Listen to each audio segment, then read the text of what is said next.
Hi everyone, welcome to రుచి tech YouTube channel. ఇది అండి ఇవాళ టాపిక్.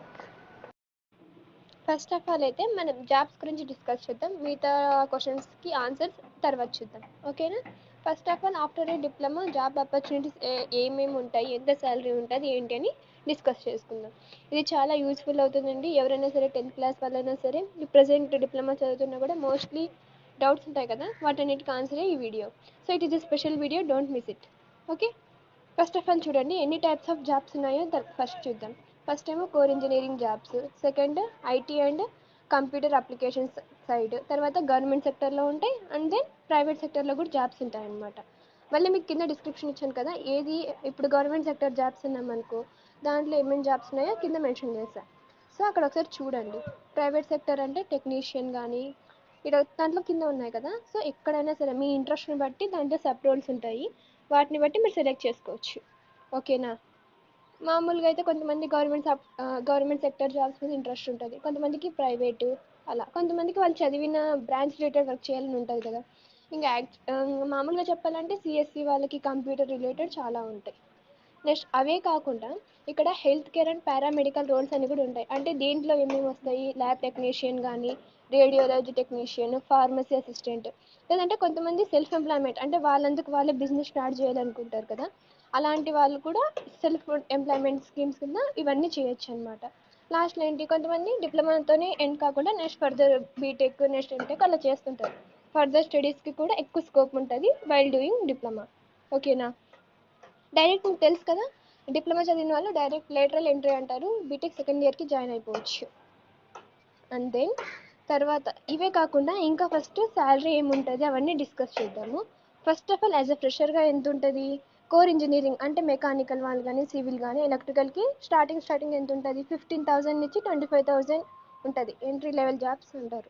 నెక్స్ట్ తర్వాత ఐటీ అండ్ సాఫ్ట్వేర్ రోల్స్, దీంట్లో 20,000 నుంచి 30,000, ఎందుకంటే ఇప్పుడు ఐటీ కానీ సాఫ్ట్వేర్ కొంచెం డిమాండ్ ఎక్కువ కాబట్టి శాలరీ కూడా అట్లనే ఉంటుంది. అండ్ తర్వాత గవర్నమెంట్ జాబ్స్లో స్టార్టింగ్ 25,000 నుంచి 40,000 వరకు ఉంటుంది, ఎలా రైల్వేస్లో కానీ పిఎస్యూస్లో కానీ. అదే హెల్త్ కేర్ అండ్ పారామెడికల్ ఫీల్డ్స్లో అయితే 15,000 నుంచి 25,000 ఉంటుంది. నేను చెప్పాను కదా, ఇంకా సెల్ఫ్ ఎంప్లాయ్మెంట్ అంటే మొత్తం బిజినెస్ దాన్ని బట్టి ఉంటుంది అనమాట. ఒకవేళ ఇప్పుడు మిడ్ లెవెల్ అంటే మీకు ఒక 2 నుంచి ఒక 5 years లోపు ఎక్స్పీరియన్స్ వచ్చింది అనుకోండి, అప్పుడు చూడండి 30,000 50,000 అయిపోతుంది. ఫస్ట్ ఏమో మనకి స్టార్టింగ్లో కొంచెం తక్కువ వస్తుంది, ఎక్స్పీరియన్స్ని బట్టి మనకి శాలరీ అనేది ఇంక్రీజ్ అవుతుంటుంది ఎక్కడైనా సరే. సో ఐటీ అండ్ సాఫ్ట్వేర్ అయితే 40 నుంచి 50 అని, గవర్నమెంట్ జాబ్స్లో 40 నుంచి 70 అని. ఇది గుర్తుపెట్టుకోండి, ఇది మిడ్ లెవెల్ అంటాం. First entry level, mid level, next high level. High level శాలరీని ఎప్పుడు అంటాము, 5 years ఎక్స్పీరియన్స్ వచ్చిన తర్వాత. అప్పుడు మామూలుగా అయితే ఎక్స్పీరియన్స్ ఉంటుంది కదా, మీకు అంతా తెలిసి ఉంటుంది, డిప్లొమా సర్టిఫికేషన్ వచ్చి ఉంటుంది, అంతా వచ్చి ఉంటుంది కాబట్టి 50,000 నుంచి 1,00,000 వరకు వస్తుంది. ఇది మీరు కాన్సన్ట్రేట్గా మీకు నాలెడ్జ్ ఉండే ఎక్స్పీరియన్స్ అన్నీ తెలుసుకుంటే. ఇప్పుడు మీరు ఇది చెప్పారు కదా ఇవే ఎగ్జాక్ట్గా ఉంటాయంటే లేదు, ఇప్పుడు దాని మీద కూడా ఎఫెక్ట్ ఉండొచ్చు. ఎలా, ఫర్ సపోజ్ మీరు వర్క్ చేస్తున్న ఇండస్ట్రీ బట్టి కూడా మీకు శాలరీ అనేది కొంచెం మ్యాక్సిమం మినిమం అవ్వచ్చు. తర్వాత మీరు ఎక్కడ వర్క్ చేస్తున్నారు, అడిషనల్ స్కిల్స్ మీకు ఈ సర్టిఫికేట్తో పాటు ఇంకా ఏమన్నా ఎక్స్ట్రా స్కిల్స్ ఏమన్నా ఉన్నాయా, అండ్ తర్వాత మీరు గవర్నమెంట్ సెక్టరా ప్రైవేట్ సెక్టరా.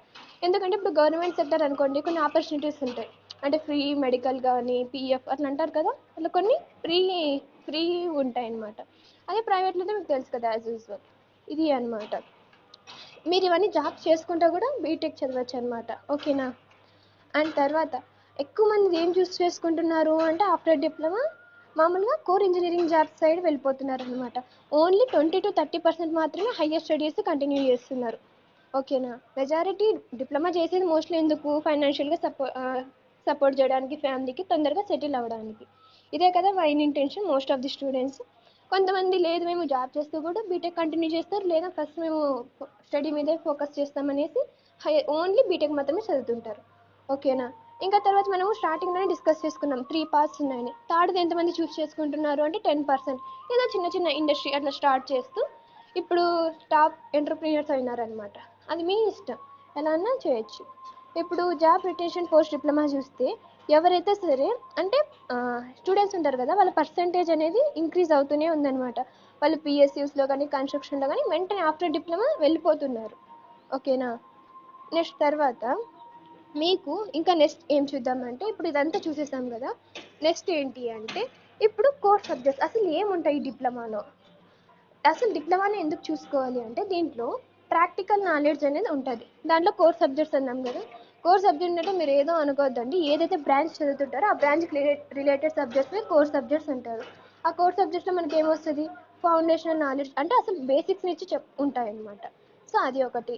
తర్వాత ఏంటి ఇంకా ఏమేమి ఉంటాయంటే స్పెషలైజ్డ్ సబ్జెక్ట్స్, అంటే మనం తీసుకునే సబ్జెక్ట్స్ని బట్టి దాంట్లో స్పెషలైజేషన్స్ ఉంటాయి, అవన్నీ మనకి నేర్పిస్తారు.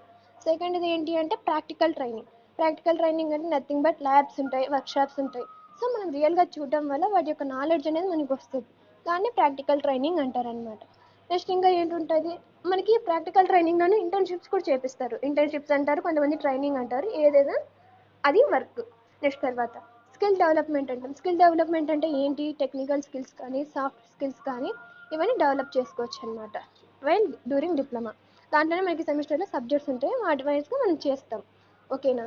Next project work and assignments. ఈ ప్రాజెక్ట్ వర్క్ అండ్ అసైన్మెంట్స్ అంటే ఏంటి అంటే, ఇప్పుడు డిప్లొమా అనేది 6 సెమిస్టర్స్ కదా, లాస్ట్ కొంతమందికి ఏమో 5th సెమిస్టర్, కొంతమందికి ఏమో 6th సెమిస్టర్, అక్కడ ట్రైనింగ్స్ ఉంటాయి.